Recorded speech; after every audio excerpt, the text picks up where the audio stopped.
to the Terra Nova Podcast, a podcast dedicated to baseball. Wait a second, no. The Fox television show Terra Nova, that's right. This is Season 1, Episode 7, What Remains. Halfway through the 22nd century, our planet was pushed to the brink of destruction. But in mankind's darkest hour, we discovered a portal to a prehistoric past and found a new beginning. Few have been chosen to come here to create a new civilization for all of humanity. This is our last chance. This is our final hope. This is Terra Nova.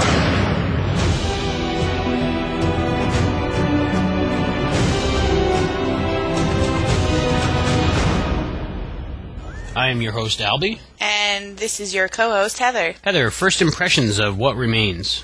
I liked this episode a lot. I liked that there was more family dynamic about it. Like I said, in the last one I wasn't really happy because it was mostly about the dinosaurs, but I liked this episode a lot. It had a lot of personality to it. I really liked this episode. About 5 minutes in, I could tell I was going to like this show. It was very good. Everything exceeded my expectations. I liked it better than last week's show. If this is how the show is going to be from now on, I'm digging it. I agree. Ratings.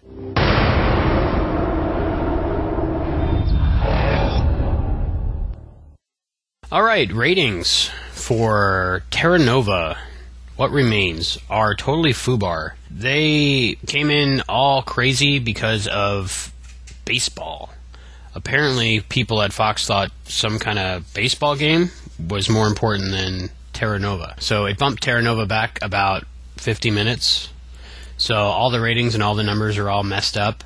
We'll get ratings later on in the week, so we'll talk about those in the next podcast. But for right now, let me just read this from TV by the Numbers. Fans of Fox TV shows should definitely wait for the final program ratings available later today or Wednesday morning, since Fox had a 52-minute ALCS baseball overrun in the Eastern and Central time zones. They did include some numbers, and it doesn't look so good right now because Terra Nova only got a 2.6 with a 6 share. Live viewers in the millions was 6.865. But the problem there is it was only on from 8:50 to 9 o'clock. People were really upset that they bumped Terra Nova for baseball, myself included. I was very unhappy with it. But as for ratings, it looks like Fox is trying to firefly Terra Nova by delaying Terra Nova and messing with everybody's DVRs and TiVos. And so for everybody that didn't see Terra Nova because baseball was on, we'll go to our episode recap. Episode recap.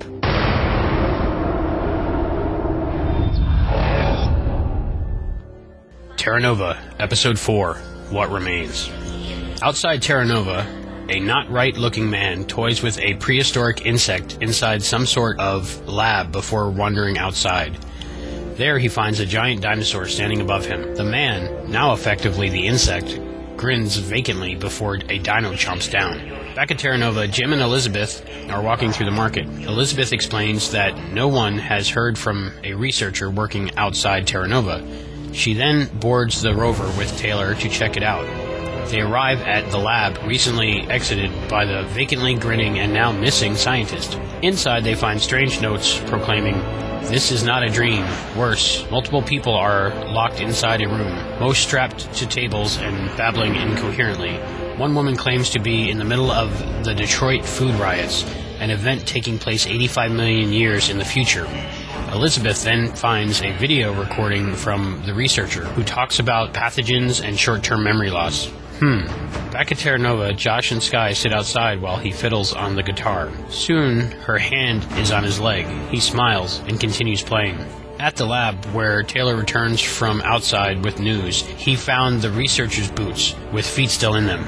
Elizabeth then calls Jim, who explains that he is not looking forward to playing host to Reynolds, who is courting Maddie. He then explains that Zoe has a cold.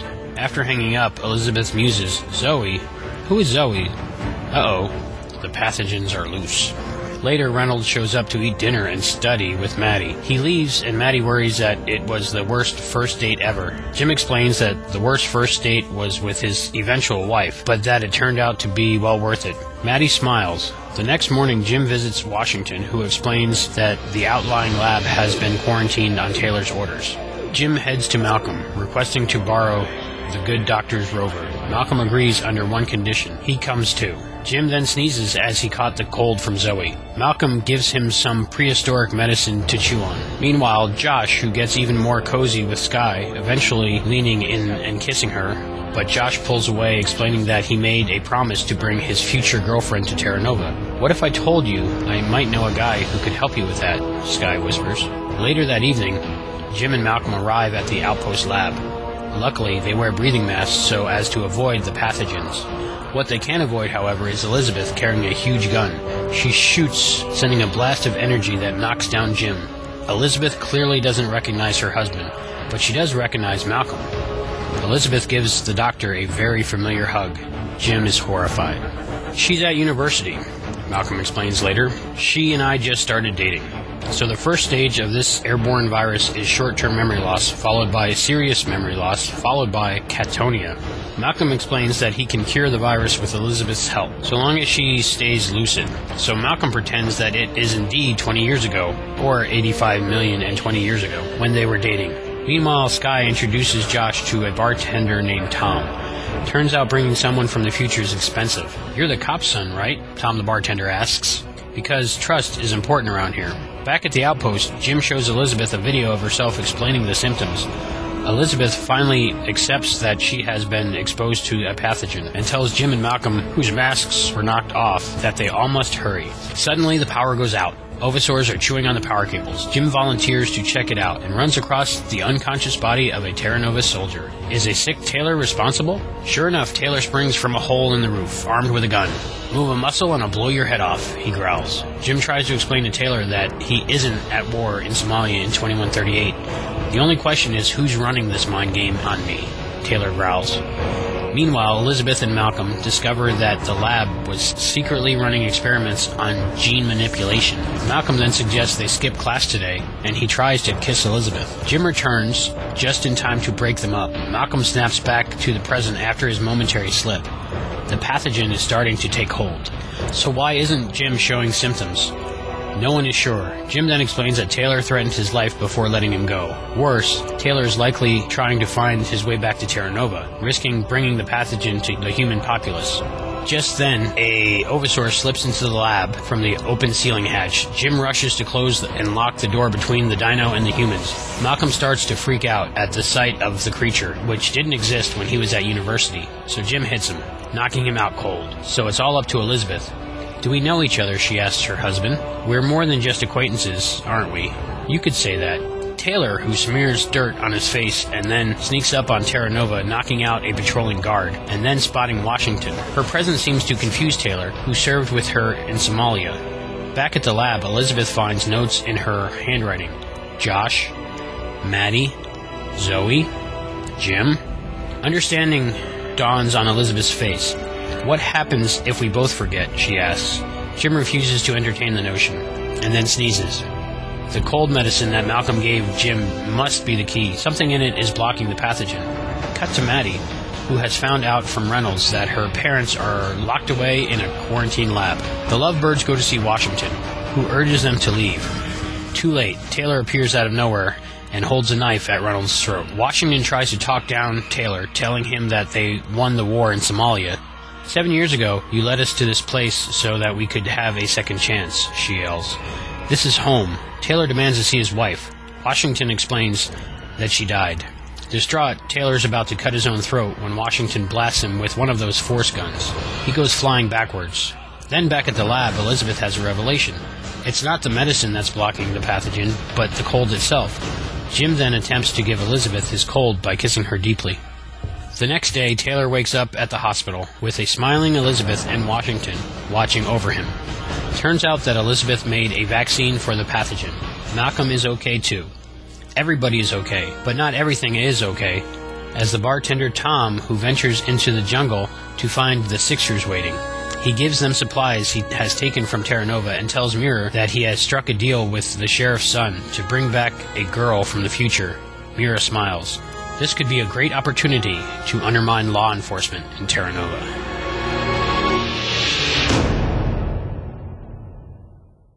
That was by Nick Chor. Now that the episode's fresh in our minds, it's time to break it down, dissect it. Heather, what are your thoughts and opinions on tonight's episode? This is weird, but the font on the computers in the Outpost were so odd. I almost thought they weren't in English first. Did you see how weird the letters were? Like, all shaped weird and in, like, a random font. Like, I've never seen that font before. I really liked it. That was on my notes as well. I just dug the font. The first few times I saw it on the computers in the laboratory, like you said, I didn't think it was English. I just thought it was some kind of weird language. And I'm like, why would they have a weird language? So, like, I looked at it closer and I was like, oh, it's English. But what a cool font. The second time I watched it, I realized it said it on the outside of the Outpost. It said Outpost 3 in that weird font. And then when they were looking at the video log, it said vid log like that. And then it said it a couple other places too. But I was like, wow, that's such a weird thing. Because I thought when I first looked at it, I'm like, why would they just have random shapes like that? So that was kind of weird. Also on that note, it was very Star Trek, the Outpost. Reminded me of like an episode of Star Trek where they landed somewhere and they had to go in and find out what happened. And it just, like the little computer pods and the cave, I mean, all of it just looked like out of an episode of Star Trek. Which the story kind of reminded me of that too. So the look and feel of the whole Outpost part was very Star Trek to me. Which was not a bad thing at all. It was a good part of it. But also, if you listen to the little noises that come out of the Outpost, there's like little beeping and little tiny squeaky noises that sound like they're from a Star Trek episode. And I thought that is really a cool thing, especially for people who watch Star Trek.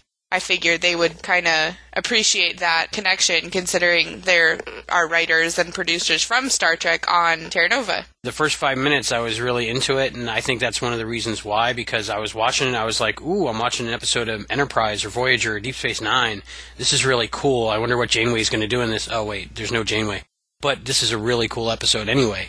So, yeah, it definitely felt like an episode of Star Trek to me, and I really like that. If they can have this feeling with these new characters, I like it, because it's like Star Trek for people that are scared of Star Trek and don't want to get into Star Trek because they don't want to be a nerd. But for us Star Trek fans, we can have that feeling all over again, which is very exciting. I actually thought while watching this episode, this might be a Star Trek series, and they just didn't tell anybody. Maybe it's because the writers and producers on the team all have the same feel that they did on the other shows, but I just can't say how much I liked it. I was so happy. Another thing that I thought was pretty cool is the way that they forgot things. Like the earliest details first. Like they forget that they're in Terra Nova, then they forget their youngest child. Like she forgot Zoe first. But it was a little weird for me because she didn't forget Terra Nova first. When Jim asked Malcolm, where are you? That was like the clue, you know. If you know where you are, then that's the clue that you're still okay. So I thought that was pretty cool that they progressively lost their memory detail by detail, which I thought was pretty neat. I mean, not that forgetting anybody is cool at all, but it was pretty cool that, you know, she forgot Zoe first, not like she forgot just random details. I noticed that as well, because they were talking about Maddie, and she seemed to know who Maddie was. But when Jim mentioned Zoe at the end, and then after the conversation, she was like, who's Zoe? So yeah, I definitely noticed it was going, or her memory was regressing, or progressing, whichever way you want to look at it. Yeah. I guess her memory was regressing, but her memory loss was progressing. Yeah. Yeah. The short-term memory is totally different, so she could hold on to her short-term memory, so everything she was learning that day seemed to stay in her brain. Yeah. I guess if she went to sleep, she would lose all that. Who knows? Okay, so another point was, I knew the cold was something. When he had the cold from Zoe, and he went to help, I was like, he's not going to catch it, because he has a cold. I know that has something to do with something. I didn't even think about the root, which is what she thought first. And I was like, oh, I guess that could be it. I guess I'm wrong. But I was so proud of myself for being right about that. I was so proud. How early did you know it was the cold? As soon as they got to the outpost, I knew it was the cold would keep him okay. Because somebody had to stay okay. They couldn't all lose their memory, or the same thing would happen to the last group of people. So somebody had to either come rescue them before the pathogens got to them, or Jim would have to stay okay, or they would never leave. So somebody had to stay coherent, and Malcolm already started to lose it, so it had to have been Jim. And since the cold, I don't even know how I knew that would work. I just knew because he had a cold, he wouldn't get it. Watching a lot of television, you learn to pick up on these things, that when they only have 42 minutes to tell a story, they don't put anything in there extra. That doesn't mean anything. So it's hard for writers to put the clues in there that you'll need later on in the story to go, oh yeah, that's what it was, without letting you know that's what it is. So it's hard to pay attention and watch an episode but not already have the theories in your head of what it's going to be because of what you already saw. Yeah. It's a double-edged sword, kind of. Okay, I had a prediction last week that Wash and Taylor had something going on. I did not know that they had a past together, but they obviously did because he knew who Wash was, which I didn't know because when Jim said to him, are you talking about Wash? Because he said, she got lifted, where is she? I saw her get lifted to the medevac. He said Wash, and he looked at him like he didn't know who that was, but he obviously just looked at him like, why would you think that? Because when he went back to camp, he knew who Wash was. He saw her through the window and knew who she was and knew to go to her. And she knew all about his wife and the war, and so either they've talked about it or they were in war together, which is probably the better option, the more appropriate option. But I didn't know that they had such a past together, which kind of goes more to they might have a closer relationship than Commander and Lieutenant.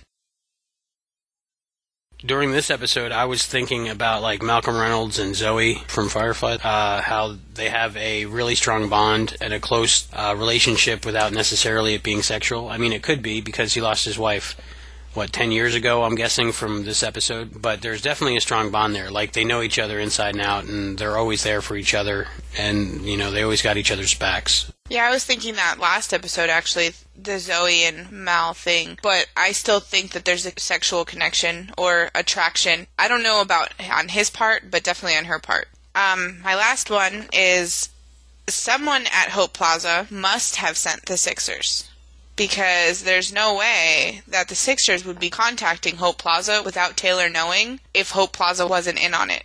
Because they would know something was fishy, because who is Mira? Nobody in Terra Nova. Like, when she got there, she was nobody. She is now the leader of the Sixers, but she wasn't a leader when she got there.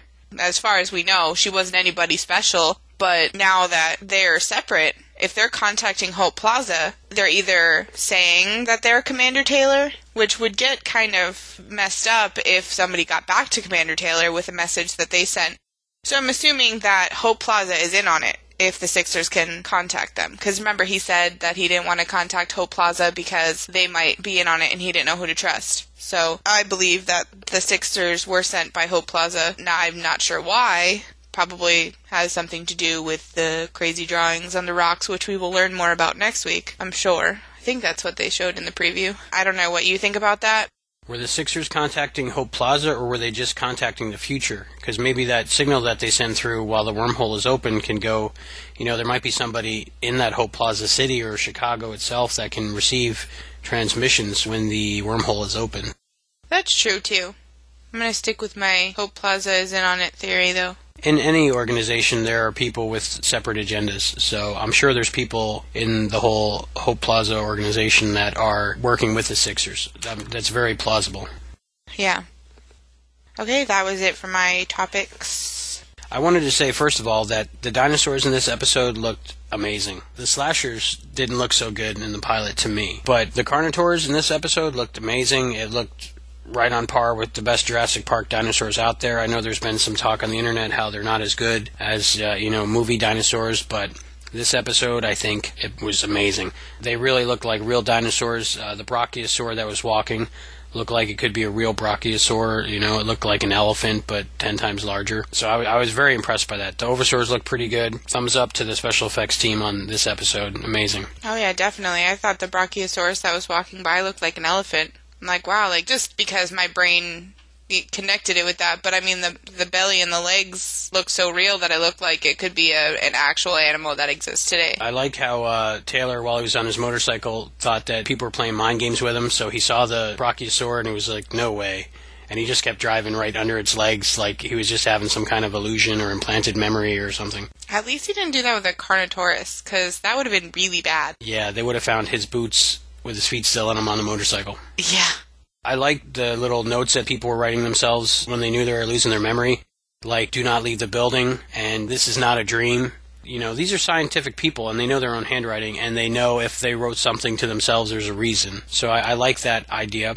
I noticed in one of the notes where it said, do not leave the building, the person had originally spelt building wrong, like they were forgetting how to spell it, but they corrected it and wrote over it, so that was a nice little thing that they put in there to show either memory loss or just, normal human thing, because not everything's perfect all the time.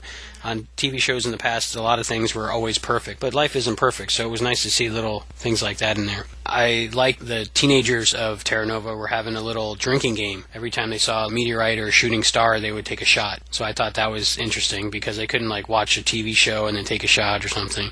They were just, waiting for a shooting star and taking a shot. Back then, I'm sure there was a lot more debris flying into the atmosphere than today, so I'm sure they were getting pretty drunk by the end of the night. Yeah, prehistoric drinking games. So if any of you ever travel back in time, that's a good drinking game to play. Last week I said I did not like the character of Washington, that she seemed strange or something like that. This week I liked her. I was like, wow, she's a really good developed character. I guess I was just being impatient, I don't know, but my first reactions to her was I didn't like her character, but now I'm really digging her character. So I got to take back what I said last week and say I like her this week. So I was right last week when I said that the character was going to develop just like Skye. Yep. You're right. As always. Not a good first impression that I had on her, but one thing I noticed in this episode, Wash knew she was going to have to tell Taylor about his wife's death. And a little bit before, and as she was telling him, she unholstered her gun. She opened a little clip. Like she knew that he was going to be suicidal with this information. So she was getting ready before she told him about his wife's death that he might try something to hurt himself. I like that because that shows that they might have went through it before, like being soldiers together and then him losing his wife, and he probably was suicidal. So she knew that he was going to probably be suicidal again and have to shoot him so he wouldn't kill himself. So I really like that part. That also brings me to another thing. Why was Taylor the first person to volunteer to go through the wormhole? I'm thinking something like in Stargate, the original movie, where he lost his family. He had nothing. He was suicidal. He had nothing to lose, nothing to live for. So who else would volunteer to go through a wormhole when they didn't know where, when, or what would happen when he got there? Yeah, but he has a son, too. I mean, I guess when you lose the love of your life, it's different than losing a child, but his son had to have been older, too. I mean, it wasn't like a kid. His son was probably off doing his own thing. He obviously had a son before he lost his wife, so he was going to slit his throat anyway. I think that was a nice little touch that they threw in there. Well, I would hope that my husband would be that distraught if I died. They did a really good job on making Jason Momoa look like he had a cold. When Jim Shannon went to talk to Malcolm, he looked like he had a bad cold. It didn't look like bad makeup, it looked like he had a cold. I'm sure he didn't have a cold, so Jason Momoa did great acting like he had a cold, and the makeup people looked great making him look like he had a cold. His eyes were even watery, and his face was red, and, I mean, he looked like he had a cold. He looked like he stayed up for 4 nights before the taping just so he could look like crap. Mm-hmm. The kiss between Skye and Josh was really good. They had that, moment before the kiss that's almost as good as the kiss. You didn't see all of it in the little preview they released online before the episode, but I really liked that. And it was weird he didn't go with it, and he has to get Kara here, because really she's not even born yet, or she's already dead, depending how you look at it. I don't know. It depends on how long they were together. I mean, if I was with somebody for years and then left them and met somebody new, I mean, they didn't break up. He said, I'll promise that I'll get you here. So he knows that she's waiting for him to figure something out, and he feels like he still owes her something. Another thought I had when this whole thing was happening, she's being aggressive, which is cool, because, they have to grow up faster now and everything, but Skye's being so aggressive. Then, later on, I found out that Skye was working for Tom, the bartender, who can get things and has this alliance with the Sixers. Is that one of her missions, to seduce the sheriff's son? So maybe she doesn't have feelings for Josh. Maybe it's just a mission she has, or a job she has to do, an assignment where she has to seduce the sheriff's son to get him to work for Tom, the bartender. She met him before Jim became the sheriff, though. Ooh. When he was in the fruit stand, his first day of weed whacking. That's what he was doing. Good point, though. Good point. You know, I don't know if you're right in later terms, but the first day that they hung out together, Jim wasn't anything yet. He became a sheriff when they were OTG. But, you know, she was befriending him, and now she's being aggressive because of that. So it's still a possibility. Another thing I was wondering, why would Skye volunteer to bring Kara back? Because why would you want your competition to come back? I've been in those shoes before, where you like somebody and they like somebody else, and you'll go the distance and go, sure, I'll set you up with that person. Even though it kills you, you still do it because you care for their feelings more than you care for your own. Alright, I can understand that, I guess. Oversaurs, I liked Oversaurs. They looked to me like little chickens running around that always are eating nickel. Oversaurs didn't exist as far as I know. I'm thinking ova means eggs, so they're probably dinosaurs that eat eggs normally. They love nickel. They can smell it. It's like catnip to them. Which means I'm not going to carry any change from the future in my pocket when I'm walking around outside the gates. Otherwise, they're going to be eating me because I got nickels in my pocket. I really liked how the wires had nickel in them on the inside of the caves. They weren't like just normal wires made out of nickel. They were some kind of clear tubing with nickel dust flowing through them. And to me, I don't understand how that would do anything, but that's good because it's future technology and I shouldn't understand it. It should look all crazy and weird to me. But I thought that was really cool when Jim Shannon busted it open and it was just spraying nickel dust everywhere. Yeah, that didn't make any sense to me, but I thought it was pretty cool. But people from a couple hundred years ago looking at our Bluetooth and our, Wi-Fi would have no idea how it would work other than magic and demons, and they would burn us at the stake. Just like when people watch Star Trek and they were like, how does that even... You can't have a phone that communicates to the ship, and you can't have a headset that doesn't connect to anything. Yeah, there's no wire there. How would that work? Yeah. Cut to almost 50 years later, and we have Bluetooth headsets, and we have wireless everything. And iPads and laptops and all that stuff. Yeah, if you watch the 60s Star Trek, they definitely have all the technology we have right now. It's just all made out of plywood and painted with, really thick paint. Yeah. But the ideas were there, which is pretty amazing. So it's cool to see these ideas that we don't know how they work yet, and maybe future scientists or kids growing up watching Terra Nova today will maybe try to make that technology work in real life. But we have to have powdered nickel in the tubes. It has to be powdered nickel, but it only works with copper. The show had powdered nickel. I thought it was cool that Tom from the bar was Australian. So far I haven't heard any Australian accents. So it was cool to have an Australian accent, because presumably everybody there is from all over the world going back in time, so it was cool to have an Australian there. They were filming in Australia, and I'm sure a lot of the extra actors that aren't in the main cast are Australian actors, and part of being an Australian actor is doing an American accent. It seems like every international actor can do an American accent that fools all us Americans, pretty much. So it was nice to see an actual Australian accent. Yeah, well, Maddie and Jim Shannon, their actors are British and Irish, and they have perfect American accents. I mean, they slip up every once in a while, but only if you know. Yeah, we already know, so we're looking for it kinda subconsciously. Yeah.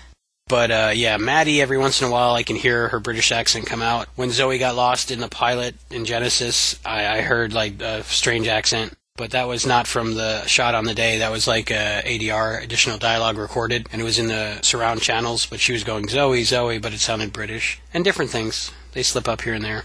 Sometimes Jason Momoa overpronounces his R's a little bit, like people in the United States, but more so than we do. Yeah. He's doing really good. Well, even in interviews, he puts on an American accent.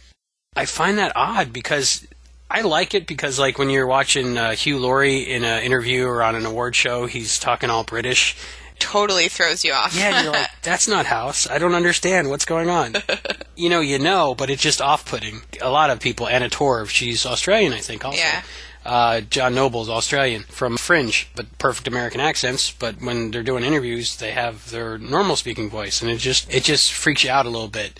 Jason Momoa, no matter what he's on, he seems to put on a fake American accent. But even with Moaning Myrtle from Harry Potter, she had that, like, squeaky voice. When I saw her on, I think it was Bridget Jones, and she had a normal voice, I was like, this is so weird. So, I mean, and the same with, like, Karen on Will and Grace. I mean, if you see people, you're so used to however they talk, and you see them in real life, they talk a different way, you're like, oh, this is so weird, because you're expecting them. And again, Michael Dorn, he puts on a deeper voice for Star Trek. When I met him, it was really weird that he has a more normal voice. Yeah, he's not all Worfy. He's very Michael Dorney. Yeah. Yeah, I knew a person that lived in Dublin, Ireland, and the United States, and she could switch back and forth from the strongest Irish brogue to perfect American English, back and forth, like, at the snap of a finger. So people not in the United States have so much more handle on language than we do. Yeah. I don't think I could put on an accent very well, and if I could, I don't think I could keep it up for an entire series. Just shows you the caliber of actors they have on the show, what they can do.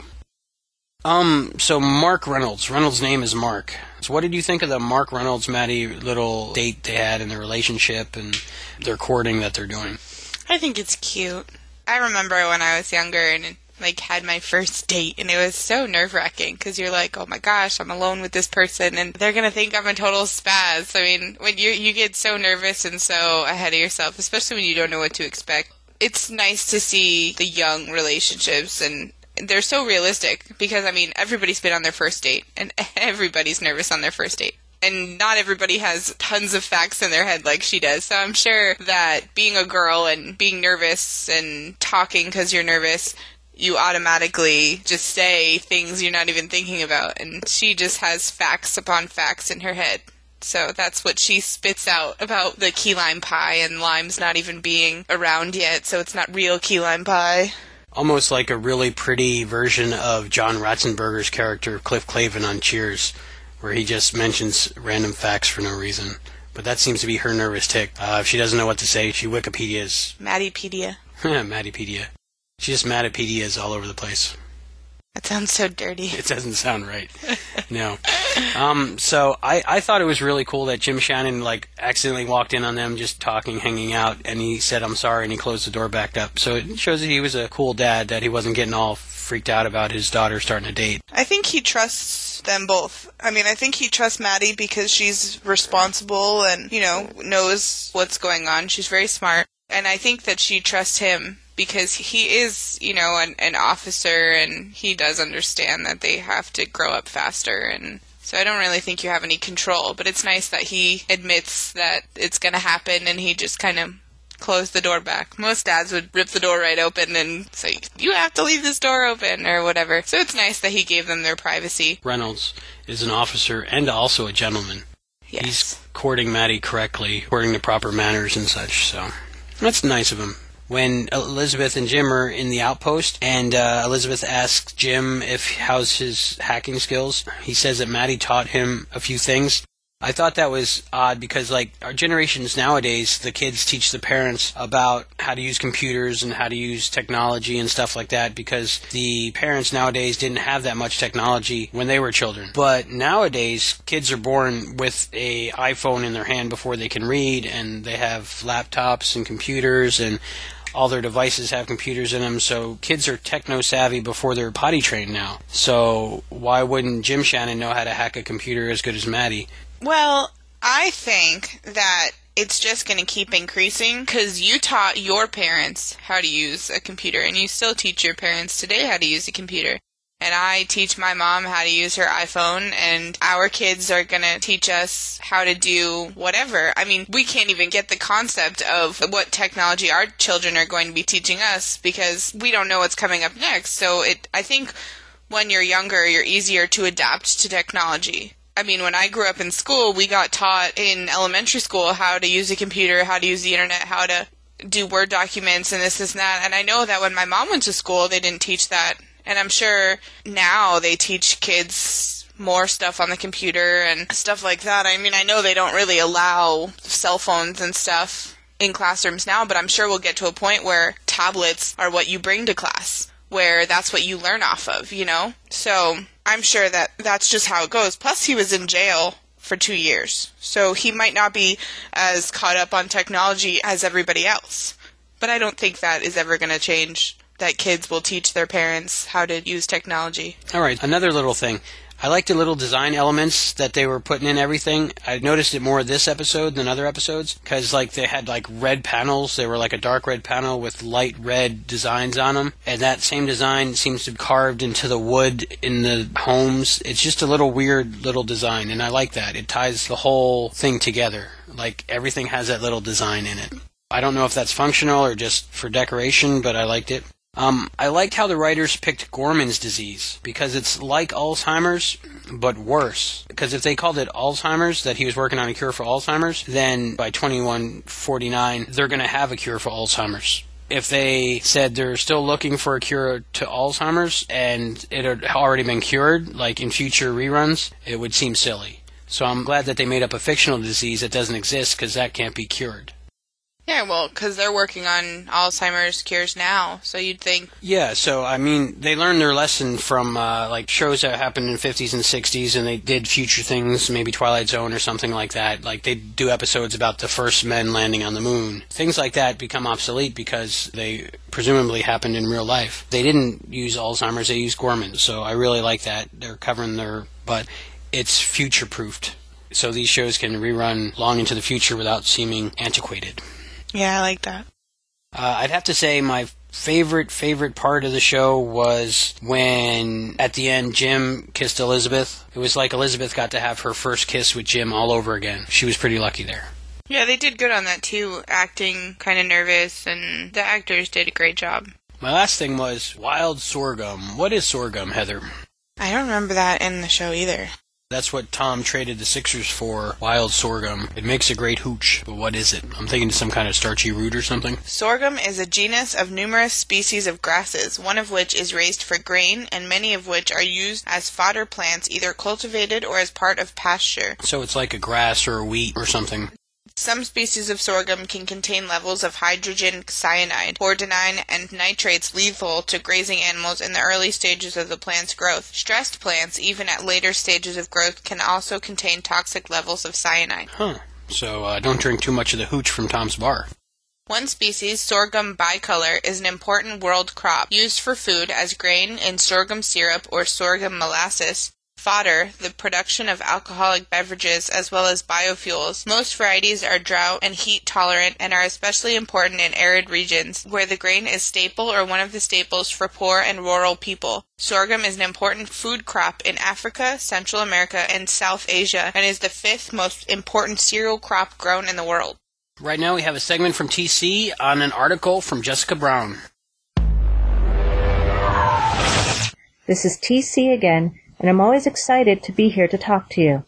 This next profile is related to Terra Nova, but not in the way you would think. I have the privilege to introduce a talented author who does write about Terra Nova, but there's more to the story. Here's just a little background information on this aspiring author. Her name is Jessica Ann Brown.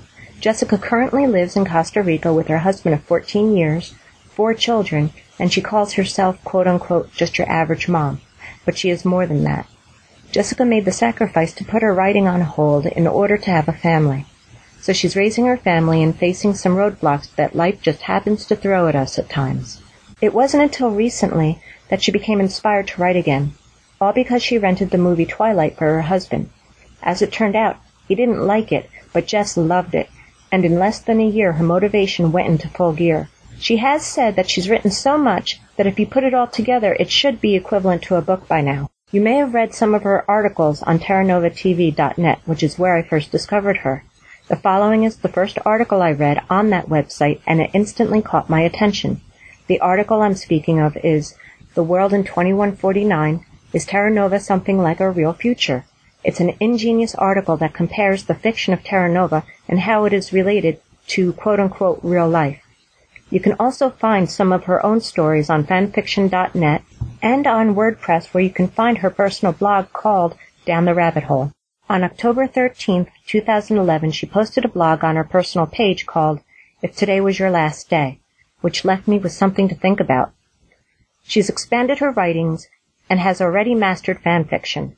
Many of her short stories can be found on Wattpad.com. I highly suggest you check out that site, especially if you love to read and write. She encourages everyone to comment honestly on her work since she says, quote, "I've got a thick skin, and that's how writers grow." Unquote. Ms. Brown is currently working on a novel that I'm certain one day you'll hear her name and say to yourself, I've heard that name before. All of her websites will be listed on the Terra Nova Podcast website. Just click on Science with TC and you'll find everything under Profiles.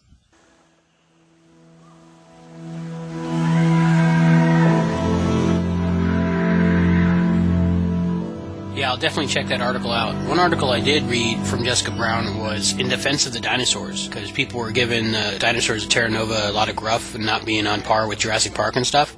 So that's a good article to read too. You can find that at terranovatv.net, and it's called In Defense of Dinosaurs. Something I wanted to talk about more in depth was millions of us in the U.S. were not able to watch this episode of Terra Nova on time due to a baseball game that was being aired on Fox. It actually bumped it back about 50 minutes for us here in the United States on the East Coast. A lot of people online were upset. A lot of people didn't even watch the show at all. They just tuned out and figured it wasn't on. I saw that a lot online. I saw a lot of complaints on different message boards, different Facebook pages. What was your thoughts on that, Heather? I was pretty angry. I mean, I'm not a big baseball fan. And to the people who are baseball fans, I'm sure you were interested in the game, but it was so annoying that it went over an hour. We rushed to the television because it was 7:59. We turned on the TV and it's baseball.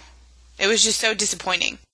Yeah, the best part of baseball is the hot dogs, and you can't get that through the TV, so I think baseball was invented before television because there's no, okay, it's time for Terra Nova rule, which there should be. I think basically it boils down to Fox needs to decide whether they're a television network or a sports network. There's ESPN, ESPN2, ESPN3, ESPN4, ESPN 3D. There's enough sports channels, basically, that baseball doesn't have to be on Fox, and it doesn't have to run over 50 minutes. Like, go to ESPN1 when you run over. Yeah, don't they even have baseball channels? I'm sure. If they have a golf channel, they definitely have a baseball channel. Yeah. A couple years back, I know a NASCAR race was running long, and instead of delaying the primetime TV show that was coming on, they said now switch to, Fox Sports Channel or something for the rest of the race. This is what happened to Firefly. Of the 13 episodes they filmed, I think they aired maybe 7 of them, and half of them were delayed or postponed due to baseball. And then they wondered why the ratings weren't any good, and they just canceled the show. So Fox did not learn from its mistake, and they're doing the whole thing over again to Terra Nova. Why spend all this money on Terra Nova to make it the best show it can be, and then just, throw it around willy-nilly and not air it? Just because of a baseball game? No, I mean, it was the finals, but... That means we don't have to watch any more baseball ever again? No, I think it was like a qualifying thing. But I do think they should have said, okay, to watch the rest of the game, switch to channel 402 or whatever it is, instead of making everybody sit through and watch the television baseball game instead of Terra Nova. A lot of people didn't even think it was airing that night because they turned it on and it wasn't on. So a lot of people that were excited to watch Terra Nova didn't even get a chance to watch it. I know I've read many forum posts and message boards about people's DVRs, TiVos. They recorded 50 minutes of baseball and then 10 minutes of Terra Nova. So everybody was very upset. A lot of people are calling for it to be re-aired. My mom was excited that I told her so she could switch her TV because she would have missed House. Because she has both recorded, so she would have caught Terra Nova, but she would have missed House because the ratings for House and Terra Nova were pretty low because of the messed up time slots. People who don't have DVRs, they were mad because if they watched something at 9 o'clock, they couldn't watch Terra Nova because their other show was on. So they watched the first 10 minutes of Terra Nova and then switched over to their regular TV show they watch at 9. Whoever was running Fox that night really messed up bad, made a lot of people upset. And you're not going to get people coming back if they're upset. Yeah, see, I worked the last 2 weeks on Monday, and I had to watch the DVR Terra Nova. I would have been so pissed if I came home and Terra Nova was a baseball game. Yeah. Yeah, I mean, I guess if you missed the episode, you can go onto Fox's website. I know they have minimal commercials, and they do air it online on Fox.com. They have full episodes. It's not the same as watching it live or watching it on your DVR. sometimes on the computer is not as convenient as watching it on your television. If the game's not over yet, sorry guys, it ends in a tie. Terra Nova's coming on. How many CG dinosaurs were in the baseball game? Probably none. I know there was a guy with shaving cream in his face, and he didn't look like a dinosaur at all. My favorite thing I read online about this was Jason O'Mara's Twitter, or was Jason O'Mara's tweet? Slight delay for tonight's Terra Nova due to baseball. If the dinosaurs eat all the batters, do you think they'll call off the game? So that was pretty funny. And a little bit later he said, "Don't give up, you guys. The first scene involves dino on man action. Besides, this isn't a bad game. ... Oh, so he was. He was trying to be, I guess he has to be politically correct because he can't say anything bad against Fox because that's his boss. Yeah, but he did post Texas wins it to Terra Nova, so meaning like the game is over, yay. And then he posted, "There's a dude covered in shaving cream on my TV. Is he a player or is this a Gillette commercial?" So Texas won. Is it like a state versus state battle or something? Oh, I have no idea. Well, pertaining to that, this week's poll on our website is, which would you rather watch, baseball or Terra Nova? I wonder what my answer to that is going to be. I don't know. Me, personally, I'm voting for Terra Nova, but I don't want to sway our listeners in any way. So go to terranovapodcast.com and vote in our poll, which would you rather watch, baseball or Terra Nova, and we'll have the results for you next show.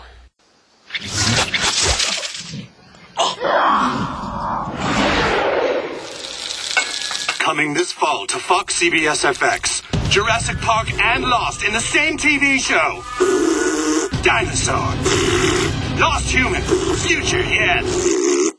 That was from an episode of South Park. They were doing a parody of Terra Nova, so it's already infiltrating popular culture. I think it's a compliment because it wouldn't be funny unless people knew what Terra Nova was, so it was just cool to see that in South Park. And now it's time for Science with TC.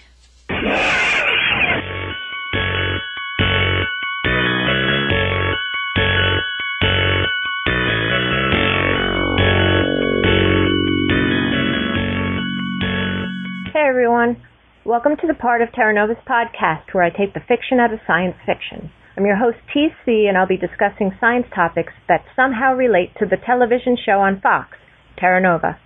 It was the premiere episode that inspired my first segment today. They are the cousins of the common earthworm, leeches. The idea to do a segment on leeches came to me while viewing Terra Nova's pilot episode. The medical staff of the Terra Nova colony utilized leeches to remove excess oxygen from colonists' bloodstream. You see, the buildup of excess oxygen in the human settlers is the result of previously living in a poor oxygen environment. These leeches are most likely ancestors to the smaller modern-day organisms. Definitions of the word leech, used in social settings like relationships or social situations, may go something like, someone who pretends to be your friend for selfish, usually financial reasons. Another definition could be that a leech will cling on to you for their own needs, pretending to like you, but then they're going to leave you as soon as they find that wealthier host to suck the life and money out of. The usage of the word leech in a sentence with this connotation may go something like, "Why do you care so much about Tom? It's clear he's just leeching off of you." Or maybe, possibly you heard this from your mother, "Don't let others pay for you. Many will think you're a leech." Of course, there are other related idioms that include bottom feeder, freeloader, sponge, and I'm sure that you can come up with a word or two to describe this type of person. I've decided to talk about the basics when it comes to leeches since there's just too much information. I'll be covering topics like the misconceptions we have regarding leeches, parts of a leech, their eating behavior, reproduction, the life cycle, its social behavior, and how they can be used in medicine. However, before I begin, I'd like to take a moment to acknowledge that some of this information came from a 3-volume leech biology review by Roy T. Sawyer in 1986, as well as Bonnie Bain and, bear with me, Frederick Gavidich. I'm sorry if I said that incorrectly. Well, it's their research from Northern Arizona University's Department of Biological Sciences. A common misconception, we'll start out with that, a common misconception about leeches is that there's only one kind of leech. In fact, There are between 700 and 1,000 known species of leeches worldwide, and they can be found in a variety of different habitats, most of them living in freshwater. Let's move on to what makes up the parts of a leech, the anatomy. First of all, leeches are segmented. Segmented means that it is divided into or made up of distinct parts, and each of those segments have the same set of organs. These are annelid worms, related to the common earthworm. The annelid, or annuli, means it has rings. Annuli means more than one. Most leeches utilize suckers at each end of the body for moving or attaching to a host. Leeches have 32 segments regardless of their age, and that's important to remember because it's going to come up later. Each segment or series of connected rings have from 3 to 5 annuli. Leeches do not have internal walls separating the segments, allowing them to store a large amount of blood.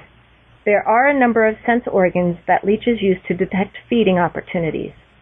Colored dots, segmental receptors, on the leech's body are sensitive to water and or ground movements or vibrations. Eye spots or oculi are light-sensitive cells found on all parts of the leech. Leeches are extremely sensitive to light and shadows passing above them. The eyes of a leech are found only on the leech's head and are made up of groups of oculi. There are other cells on a leech that are sensitive enough to detect even tiny amounts of substances such as skin, oils, and blood. Moving on to the life cycle. Leeches have a 3-part life cycle: egg, larva, and adult. When the eggs hatch, out comes a larva, which then forms a cocoon in the leech's pouch, where, like most families of leech, they go through a metamorphosis. Metamorphosis is a word used when describing a profound change in form from one stage to the next in the life history of an organism. Several examples of metamorphosis can be observed when a caterpillar becomes a butterfly, a tadpole becomes a frog, or even Jekyll transforming into Hyde. Now, when the juvenile leech emerges from the cocoon, metamorphosis is then complete. Since leeches reproduce in the spring, the young leeches are out of their cocoons several weeks later, just in time for swimming season. As I was preparing for this segment, I wondered how many of you enjoy swimming in, say, a pond, somewhere you'd never see me swimming in. If the answer is yes, and if you find a leech on your skin, would you know how to get it off your body? No. Whatever you do, do not pull it off, because the mouth parts of the leech could be left in the skin and cause infection. Okay. Using an irritant such as salt or heat will make the leech let go. On a side note, leeches are shown to be resistant to the negative effects of pollution, which may give you a better understanding as to why one was used in the show. You know, while researching for this segment, it just dawned on me that there's a book by Franz Kafka called The Metamorphosis, and it's often cited as one of the seminal works of short fiction of the 20th century. It's widely studied in colleges and universities across the Western world. Here's a bit of information for you in case you're interested. The story begins with a traveling salesman. His name is Gregor Samsa, and he wakes to find himself transformed into a monstrous insect-like creature. So that might be something you'd like to check out if you haven't read it already. I'll have the author and title posted on the website just in case you forget and are interested. Behaviors. Some very interesting behaviors. For instance, it turns out that many leech species are very good parents, caring for the young in a manner that resembles the care shown by birds or even mammals. Oh!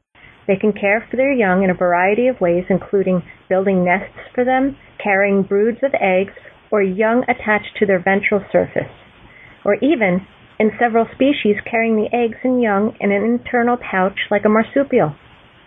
In quite a few cases, the parent leech also feeds its young, either directly providing nutrients across the body wall or, more frequently, by capturing and killing prey for the youngsters to feed on until they are big enough to provide for themselves. What do leeches eat? Well, contrary to popular belief, not all of them are bloodsuckers. Some species are predators. These predaceous leeches either swallow their prey whole or are equipped with a protrusible process, which resembles a hypodermic needle. Substances in the leech's saliva anesthetize the wound area dilate the blood vessels and prevent the blood from clotting. For centuries, some species have been used to drain off blood. These guys prefer insects, earthworms, pond snails, and freshwater clams, to name but a few. The blood-sucking leeches are the ones we think of when the word leech is mentioned. Many use jaws instead of probuses with which to bite their hosts, and depending on which family the bloodsucker belongs to, they can have either 2 or 3 jaws. The jaws look like tiny half-circular saw blades and are extremely sharp and have either small teeth or a cutting edge. They prefer to feed on fish, reptiles, amphibians, ducks, and mammals. Despite their close association with medieval medicine, leeches have already proved their effectiveness in their traditional medical application, now used by plastic surgeons to restore circulation in skin grafts, and that's cited by Pantuck et al. In 1996. There are numerous secrets in the chemicals of leeches. 2 known chemicals it provides is an anesthetic and an anticoagulant, which thins out the blood. The FDA reports that leeches can help heal skin grafts by removing blood pooled under the graft and restore blood circulation in blocked veins. Today, leeches are also used for a variety of medical purposes, including providing useful treatments for arthritis, blood clotting disorders, varicose veins, and other circulatory disorders. They are also used in modern plastic and reconstructive surgery. There is a website that goes into greater detail about leeches being utilized in modern medicine. The link will be posted on the TerraNovaPodcast.com website under Science with TC. By the way, has anyone heard of or seen Attack of the Giant Leeches? Attack of the Giant Leeches is a low-budget 1959 science fiction film from American International Pictures. It was directed by Bernard L. Kowalski, produced by Gene Corman, and the screenplay was written by Leo Gordon. The film is in black and white and runs for 62 minutes and is kind of cheesy. If you'd like to see the trailer for Attack of the Giant Leeches, please go to, again, TerraNovaPodcast.com under Science with TC, and I'll have a link that will lead you to the video. Honey, look at this! All right, so to wrap this up, I touched upon some key points about leeches, like misconceptions, anatomy, eating and parenting behaviors, reproduction and life cycle, and their uses in medicine. Now remember, a lot of information was omitted, especially in the anatomy department, as well as like how it moves in and out of water. If you look at the information provided on the website, you should gain a little more knowledge than what I've provided here on the podcast. You'll find things like an anatomy diagram, as well as pictures, videos, and even a game on the internet, which has nothing to do with learning, but it's fun.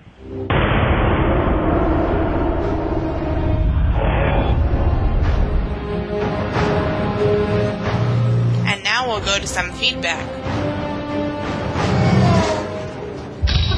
Feedback. We have an email from James Coates. You might remember him from our last podcast. James writes, "Hey guys, great show last week, and thanks for reading my email. The show this week was pretty good. The old cliche of the forgotten wedding ring was a bit of a groaner. However, it was redeemed by some good script writing and some interesting character development. I am glad to see that this show isn't becoming a Monster of the Week series. They do tend to telegraph plot devices a little too heavy. Oh dear, I have a flu. I wonder if it will be important in Act 3. And, oh dear, I forgot my wedding ring. Maybe later you will bring it back to me and it will fit and help a trust issue. Anyway, thanks again for your efforts and keep it coming. And yes, guys, this is James from Melbourne, Australia." LOL. That was James Coates. Email us at terranovapodcast@gmail.com, and it might just get read on the show. James, in your next email, please let me know if P. Sherman 42 Wallaby Way, Sydney, Australia, really exists. We have a little bet going here at the Terra Nova Podcast. This is an iTunes review by Looking for the Truth. It's nice to hear a podcast that is interesting and also good quality. It seems like you usually get one or the other, but these guys are good. And they gave us 5 stars. Yes, please go to iTunes and give us 5 stars and write us a good review. We'll be sure to read it on the show, so that's a way to get on the show. Tell us what you think. Give us a 5-star review, and that would help us out a great deal. I would like to take this opportunity to thank everybody who got us in the top 100 on iTunes by downloading our show. We actually got up to number 79 on the top 100 podcasts for TV and film. So no small feat. There are a lot of shows out there, and to be in the top 100 is amazing this early on. And I just wanted to say I appreciate everybody listening to the show, and keep listening, and watch our numbers keep climbing, hopefully. We do have a live chat every Monday at 8 o'clock. Well, you know, when Terra Nova starts after baseball, but we were all pretty much in there at a little bit after 8. You can get there by going to terranovapodcast.com, and if you scroll down on the right-hand side under Pages, you'll see a chat button. Just click that, and you can pick your own name, or you can come in as a guest. We had some really awesome conversations during the episode, and Alicia was one of our listeners in the chat room. She brought up a pretty good point. She said, "Is it just me, or does it seem like every episode so far has some kind of homage? The first episode was a Jurassic Park feel, last week was birds, and this week viruses." So that was a cool point. I mean, I didn't really think about it like that, but it is kind of the way it's going. Yeah, but that's a normal thing in any TV show. I've seen a lot of behind-the-scenes stuff on different TV shows and writers' meetings, and they have a basic shorthand when they come up for an episode. They might say a movie title, "This week we're doing The Thing," or "This week we're doing King Kong." Pretty much every idea has already been done, so it's how to do it different and how to put your own unique spin on stuff. Yeah. This might have been an homage to the movie Viruses, but I haven't seen that yet. Have you? No, I tend to stay away from movies like that. From that comment, I'll probably watch that movie and see if it is. I'm sure it is. Last week was definitely The Birds, and the week before that, I guess Jurassic Park, because it's very similar. They were, you know, in the rovers running away from dinosaurs, mainly, so... Yeah. Hey, did you know that if you send us an email, it just might get read on the show? Please don't forget to include your first name and where you're from. Send it to terranovapodcast@gmail.com. If you know how to record an MP3, then send it as an attachment to terranovapodcast@gmail.com. We really would like to hear your voice. So much so that we even provided you with voicemail too. Just call us at 707-847-NOVA. That's 707-847-6682. If you make a mistake, just keep going and we will edit what you say before it airs. Again, don't forget to include your first name and where you're from. Please let us know if there's something or someone you'd like us to focus on. The more input we get from you, the better we can be. Thanks, and don't think about it, just do it. Call anytime. What are you waiting for?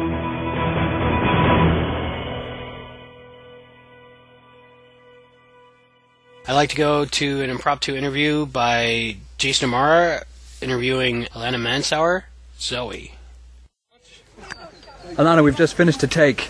Yes. They're still taking apart the cameras in the background, but I wanted to ask you something. Could you recommend a book for me, please? Pardon? Could you recommend a book? What does that mean? Like, what's your favorite book? Oh, what book should I read? Well, Cinderella the Limited Edition, but I think it's going to be girly for you. Really? Yeah. What's your favorite film or movie? Harry Potter. Which Harry Potter movie in particular is your favorite? Number 3. I think that's... Prisoner of Azkaban. Is that The Prisoner of Azkaban? Yep. That's not The Goblet of Fire, is it? No, it's number 4. Okay. And what's your favorite music? What's your favorite band? What's on your iPod? I like Adele. Yeah. And I like Justin Bieber. Justin Bieber? Yep. You're a big Bieber fanatic, aren't you? Yep. Yeah. And if you weren't an actress, what would you be? I would still do dancing. Yes, you love dancing, don't you? Yep. And what's Stephen Lang like in real life? Great. Is he a little bit scary? No. Never? No? Does he make you laugh? Yes. Thank you very much, Alana. It's so nice to talk to you, and it's always a pleasure working with you. You're so professional, and you're so talented. Thank you. That was cool. And now it's time for the news with Heather. Oh, I guess that's my part, huh? What news do we got today, Heather? News. I'm Heather with the Terra Nova News. Initially, we reported the ratings for Terra Nova's pilot at a 3.1 in the 18 to 49 category with 9 million viewers, placing it in third place overall for the night. But with 3 days of DVR playback factored in, Fox reported that Terra Nova actually scored a 4.1 and ranks as the #1 new drama premiere of the season. By now, Terra Nova has debuted in some of the largest viewer markets, including the US, UK, Latin America, Australia, and in select markets such as Italy. In Australia, its premiere was up against the Rugby Championships and a local favorite show, Underbelly. However, it still did quite well, capturing 1,206,000 viewers for the first hour and 1,157,000 for the second. Considering Australia has a population of about 22 million, that's pretty sizable. In the UK, Terra Nova did very well as far as the viewer numbers. The premiere had 962,000 viewers, or a 3.9% share in the 8 p.m. hour. However, the second hour saw a viewership drop to 72,000, 2.9%, most likely due to the season premiere of the UK favorite Doc Martin at 9. Fox's Nielsen ratings are up 15% over the network's numbers from last fall. It is also the only network that has seen an improvement. All the others saw decreases in viewership. What's the reason? The loyalty of watchers of Fox's flagship shows such as Fringe, Glee, House, and The Simpsons, plus the addition of new shows like The New Girl, X Factor, and of course Terra Nova. Terra Nova accomplished something really special last week when it retained 100% of its Nielsen viewers in the crucial 18 to 49 age demographic. What that means is that basically all the viewers that tuned in to Terra Nova's blockbuster 2-hour premiere returned to see the next installment, Instinct. Media analysts typically expect a show to lose about 20% of its viewers after the premiere, but we hope that Terra Nova keeps holding strong. I'm Heather, and that's the news for this week.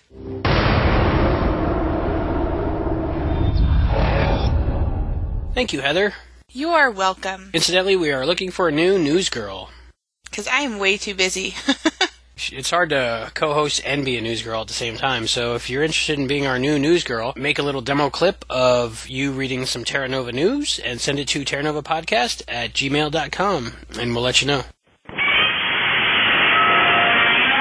Does that roar sound familiar?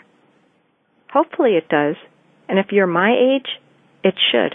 Could it be true that Toho Company, the owner of the Godzilla franchise, is going to allow an American-made movie? This movie may be called Godzilla 2012. I don't know about you, but growing up, my brother and I couldn't wait for Monster Week on television. We never got bored of Godzilla, Mothra, King Kong, Rodan, Titanosaurus, to name a few. And for you young people, I can't believe I'm saying this, those of you who know the 1998 Godzilla or the Godzilla starring Matthew Broderick, you just don't know the real Godzilla, and it's a shame. Did you know that Godzilla is a popular series of giant monster films? Starting in 1954, the Godzilla series has become one of the longest-running film series in movie history. The first film, Godzilla, was first released in the United States in 1955 in Japanese-American communities only. It was not until 1956 that it was adapted by an American company into Godzilla, King of the Monsters, edited and with added principal scenes featuring Raymond Burr. And this version became an international success. The following is an article from Burbank, California, released on March 29, 2010. Legendary Pictures announced today that they will develop and produce a new film on Toho Company's famed Godzilla character. Through the terms of the agreement, Legendary Pictures has acquired the rights to produce a movie inspired by Toho's Godzilla, a franchise the Japanese company created and nurtured for over 50 years. Toho's Godzilla franchise boasts the most widely recognized film creatures worldwide, resulting in a series of books, television programs, video games, and more than 25 films worldwide. Legendary intends to approach the film and its characters in the most authentic manner possible. The company will, in the near future, announce a filmmaker to helm the film for the intended 2012 release. The film will fall under the company's co-production and co-financing deal with Warner Brothers. Toho will distribute the film in Japan. Godzilla is one of the world's most powerful pop culture icons, and we at Legendary are thrilled to be able to create a modern epic based on this long-loved Toho franchise. That was said by Thomas Tull, the chairman and CEO of Legendary. He also stated that our plans are to produce the Godzilla that we as fans would want to see. We intend to do justice to those essential elements that have allowed this character to remain as pop culturally relevant for as long as it has. It is speculated that the movie has been active since last summer and was reported that the project was in development. 2 links will be provided in case you'd like to know a little bit more. One link will be about the history of the Godzilla franchise. Another link will be also provided because it discusses the possible development and production from Warner Brothers and Legendary Pictures. Final call has commenced. Please proceed immediately to the departure platform. Oh, that means we're getting towards the end of the show. So I think it's time for my line. Heather, what was your line? My line was, do you feel sick yet? Do you feel sick yet? Not quite yet, no. I love that he looks all sick when he says it. Yeah, that was cute. That's a nice way to get to kiss her again. My line was, we just need to bring her up to the present as fast as possible. Okay. Well, I guess I better introduce myself. Actually, you know what? It would probably be better if I do the talking. I mean, we just need to give her enough information to get her back to work. You throw her husband and kids at her right now and just confuse her. So you're going to tell her it's 20 years later than she thinks it is, and she's gone back in time 85 million years, but you think a husband's going to confuse her?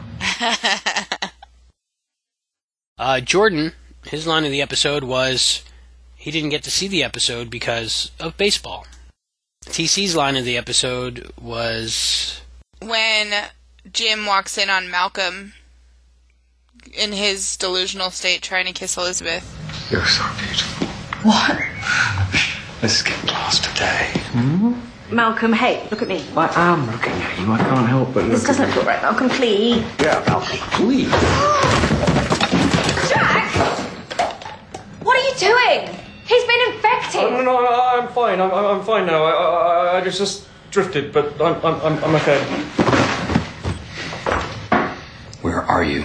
Terra Nova research outpost. If you can remember that, remember this. That's my wife, so keep your hands to yourself. And also from our chat room, Alicia had a line of the episode. Oh. You want it back? I'd rather sneeze, but I don't want to get you sick, so... Yes, you do. What?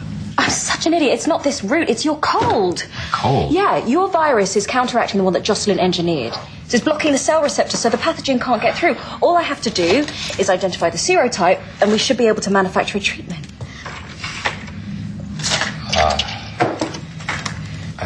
I think I know a faster way. He's kissing her. She was like taking out Q-tips and stuff. That was a good line. I'm sorry, what was the question? Question of the week. Last week's question of the week was, who do you think is leaking information to the Sixers, and why? We got some forum responses from our question of the week. This one's from Rory. Well, regarding the Family is 4 law, I was wondering why a cop and a doctor would purposely break it. I watched the videos, and it's clear that Zoe's conception wasn't an accident. And if you didn't guess, I think the Family 4 law is justified given the situation in 2149. And this one is from Meat Cookie. At this point of the show, we don't have too many characters to choose from. The Shannons make up half of the primary cast so far. We pretty much know it is impossible for it to be them. Jim Shannon, Elizabeth Shannon, Josh Shannon, Maddie Shannon, Zoe Shannon. After that, we have the leader of Fort Taylor, Nathaniel Taylor, and we have the leader of the Sixers, Mira. I think those two cancel each other out. Taylor isn't going to inform the Sixers. The Sixer that tried to shoot him in the first episode let you know how much love they have for each other. Mira is very well known, so it is impossible for her to do any spy-type activities. Nathaniel Taylor, Mira. Now we take a look at Malcolm Wallace. They are using his character to add a little bit of tension. Jim will always have his eyes and ears focused on Malcolm, especially when Elizabeth is around. Since he is now a permanent fixture on Jim's radar, no way will he be pulling off getting info to the Sixers. I think his primary focus is on Terra Nova and the research he is doing. As long as Taylor isn't getting in his way, there would be no point for him to be involved with the Sixers unless they control more than just the quarry. They would need to control some scientific benefiting areas. After that, we have Taylor's security team. Guzman is head of the security team, and Alicia Washington is second in command to Taylor, and also part of the security team. Guzman has a daughter, and that makes me think that he wouldn't want to jeopardize her safety by getting involved with the Sixers. Even though she doesn't live with him, he would still be checking in on her every day. Alicia Washington, Wash, is teaching the kids how to survive and seems to care about Taylor. I look for the writers to really start developing her character fast. Reason, major spoiler. Spoilers. Spoilers. Spoilers. Now we are left with Skye. She said her parents died of syncylic fever. Her dad was a corporal under Commander Taylor. Maybe they didn't die of syncylic fever, and that is just an easy way of avoiding a long, dramatic, complicated story. It could be that she blames her parents' deaths on Taylor. That is why Taylor feels the need to take care of her. He still feels guilty about it. Maybe the Sixers tried to help her parents more than Taylor. She does know a few of the Sixers, that hurt guy in the vehicle from the first episodes. The previews for the October 10th episode reveal that she knows how Josh can possibly get his girlfriend on a pilgrimage with the help of the Sixers. So everything points to Skye being the leak. Terra Nova is primarily a family show. I doubt they have written in a lot of complicated theories that finally point to one of the first 9 characters I have mentioned. If the leak is Skye, and she is able to get Josh's girlfriend to Terra Nova, one of 2 things will happen. But both will be that Josh will choose Skye over his old girlfriend first. 1, they will find out that it is Skye, a heart-wrenching story about her parents will follow, and all will be forgiven in the end. However, Josh will no longer trust her, or see her as he once did, putting his love triangle back into play and re-choosing his old girlfriend, but still having greater feelings for Skye. Or 2, they will find out it is Skye, and Josh will help her escape to the Sixers while he remains at Fort Taylor. They will have a Romeo and Juliet type relationship, and that helps incorporate the Sixer camp more into the show. Devil's advocate time. What is that guy's name that Maddie likes? Yeah, that guy. He is leaking the info. Jim starts to investigate him. Maddie gets mad at Daddy for a few episodes until she finds out Daddy knows best. Moral, kids, you need to listen to your parents. We have a follow-up response from Meat Cookie also. Okay, after watching episode 4, Meat Cookie said, okay, well, forget that post above. In light of last night's episode, we can rule out Skye and Reynolds. So it was not any of the 11 main characters, and he would have gotten away with it too if it weren't for those pesky angst teens and their futuristic girlfriend. So that was his reply after watching What Remains. In response to that, TC asked, Cookie, do you recall Mira telling Taylor that she still has friends in Terra Nova? It has to be more than 1. Thoughts? Meat Cookie replied, if she let Taylor know that there was indeed more than 1, she would be a bad leader putting her spies in jeopardy. If she were to tell Taylor that there are more than 1 and he finds the 1, he would be wasting his time finding others when there are none. Distracts him and makes him paranoid. It could very well be more than 1. It really depends on the type of information she is getting. Taylor told his men to put him in the brig after he was shot at. That was out in the open where anyone could hear. The bartender, I'm just going to call him that, did he have a name yet? Could have heard, or anyone could have told him this, and he passed it on to the Sixers. You are right, though. If the bartender is friendly with the Sixers and Skye is friendly with the bartender, guilty by association, how would she know that he can get a message to Hope Plaza? This doesn't mean that Skye ever leaks info to the Sixers. It could just mean that she knows about the leaks and what the Sixers can accomplish. So check out our forums and follow those interesting threads. Heather, I know you wanted to talk about the Terra Nova app a little bit more. Did you use it live during the show? I did, and I'm so excited to talk about it. It is the coolest thing to use when you're watching live TV. I mean, it's a show companion, I guess. So what happens is there's a countdown until the live show starts. So like last night, it was a little silly because at about 10 minutes to go, it kind of reset and jumped back up to 19 because of the baseball game. But it's nice that it knew where I was, that it hadn't aired yet. So it wasn't like giving spoilers or anything. But what's cool is that it came up with little facts and little tidbits about the show as the show went on. So like in the beginning, there was a little thing about the beetle. The appearance of beetles, bees, and other insects in the Cretaceous was critical in helping plants evolve. So when you saw the little green beetle go across the floor, that little fact came up, which is really cool because I guess it knew in time, and it had a little countdown on the bottom that said next event, which meant like next time a fact or whatever would come up. It had a little countdown in 2 minutes and 5 minutes and whatever. They had 5 categories during the show, and then one that appeared after the show. And the first one was the New World, Cretaceous Life, Science, Medicine, combined with 2149 Technology. OTG, Advice on How to Survive Outside the Gates. From Maddie's Brain, the biggest fan of all things Terra Nova is also one of the smartest. Answer this, chime in with questions and polls. And Get Closer, further examination of what you see on TV. And then after the show aired, behind the scenes came up with a couple videos from behind the scenes footage. So there's lots of facts. They have like little Terra Nova field research information. They have a little bulletin from Detroit from October 29th, 2137. It says, last night's marked temperature drop seemed to have little effect against the uncontrolled fire that continues to demolish the city. Likewise, the rioting itself continues unabated, though irreparable damage is beginning to limit areas that would be considered ripe for destruction. City Council has relocated to Ann Arbor, where deliberations are expected to extend well into next week. So they have a little, tidbit about where, remember the girl said that she was walking with snow up to her knees and she ran... No, I don't remember that. Oh, well, when they first got to the Outpost 3, remember there was the people in the infirmary that were sick to begin with? No, I don't remember that. Seriously? What are we talking about? Crap. It happened to you too, huh? What happened? Oh, jeez.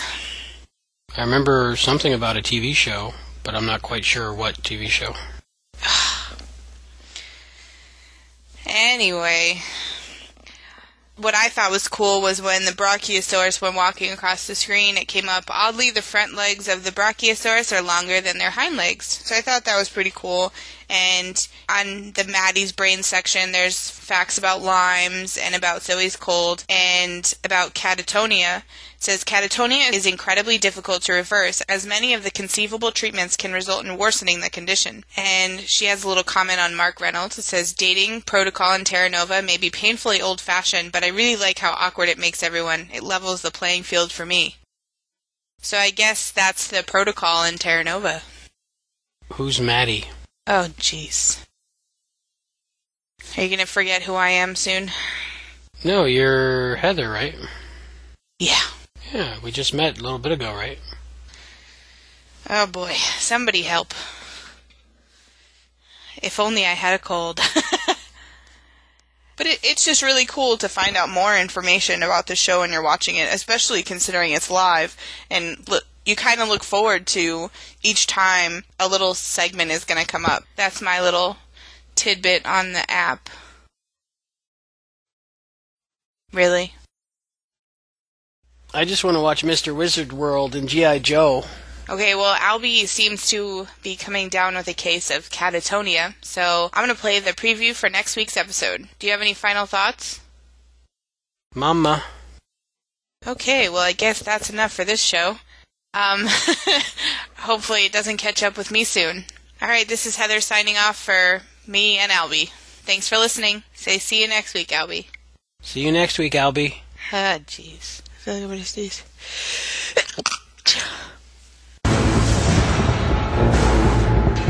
Hello, I'm John Cassar, and I'm directing this episode of Terra Nova. Six time! Sound the alarm. This episode, the Sixers come to Terra Nova, and they don't come to just one or two people. They come full force. They want little Leah back, who left their colony and has come into Terra Nova. Tell them you want to come home. I want to stay here. They have this huge standoff at the gate, and there's a bit of a sort of head-to-head with Taylor. This is the second time you've come to my gates and threatened the colony. Next time, I'm going to war. From this episode, we launch really a whole sort of other story arc. It really brings both worlds, the Sixers world and the Terra Nova world, really together for the very first time. You get a lot of information about the Sixers. You learn some of their grievances. And I think the differences between who's good and who's bad begins to get a little blurry. It really is one of those episodes that keeps kind of twisting one way and then twisting back the other way. It wasn't good, Taylor. The colony. Oh, come on, Shannon. Don't try to believe all that. Starting over. That's not what Terra Nova's about, not And now. what's Terra Nova really about? We'll see. Everything is not what it seems, so tune in to find out why.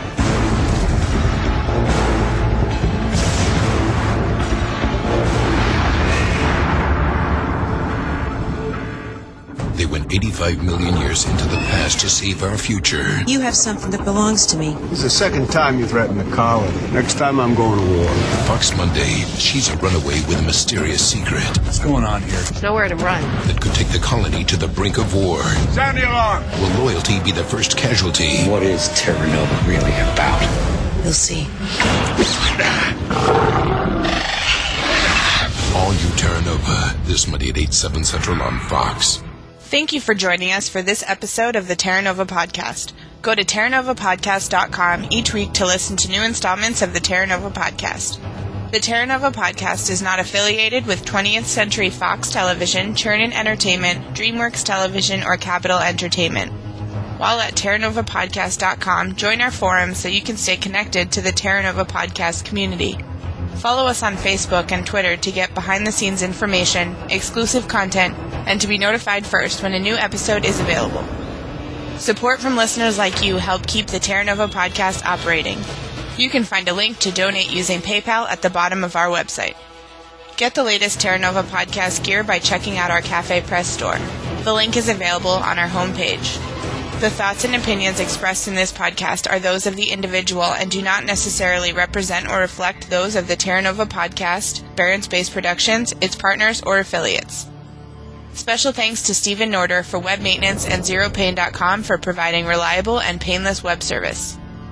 The Terra Nova Podcast is edited by Albie. The Terra Nova universe and all that it contains is property of 20th Century Fox Television, Churnin Entertainment, DreamWorks Television, and Capitol Entertainment. No infringement is intended. The Terra Nova Podcast is a Barron Space production. Copyright 2011. All rights reserved. Crap. Jim then this takes forever. Just then, a brachiosaurus slips into the lab. I don't think that's right. When the pilgrimages... Oh, I hate that word. Analy, crap. Alkali, crap. Ooh. LOL, smiley face. Boop-a-doo-ba-doo, science with TC. Alright. Damn it. Son of a... All right.